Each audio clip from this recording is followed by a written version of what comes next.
My story is on how the rabbit lost his tail. Once upon a time, there was a rabbit who had a long tail. He was a selfless and careless person. There was also a cat who was jealous of the rabbit because of the long tail he had. One night, when the rabbit went to sleep, the cat decided to cut off his tail and put it on him as quickly as he could. The next day, when the rabbit woke up and saw that the cat had the tail, he said, "Doesn't that tail look better on me?" And the rabbit said, "In fact, yes, it does. It was a little bit too big for me." Then the rabbit saw that the cat had a sharp, shiny knife.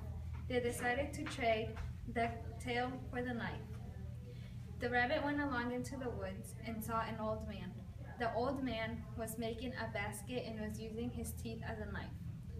The old man looked up and saw that the rabbit had a knife, and he asked, "May I use your knife?" And the rabbit said yes.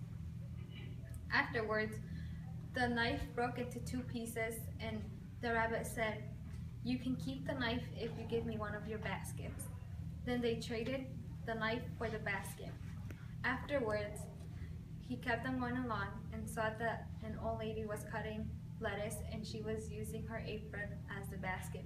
The old lady looked up and said, "May I use your basket?" The rabbit said yes. When she was using it, it broke at the bottom.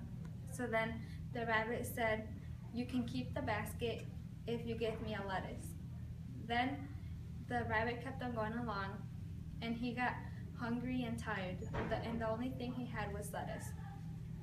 So he just decided to take a bite of the lettuce and said, "This is the most wonderful thing I've ever had in my whole entire life." And since that day on, every rabbit has liked lettuce, and no rabbit has had a long tail.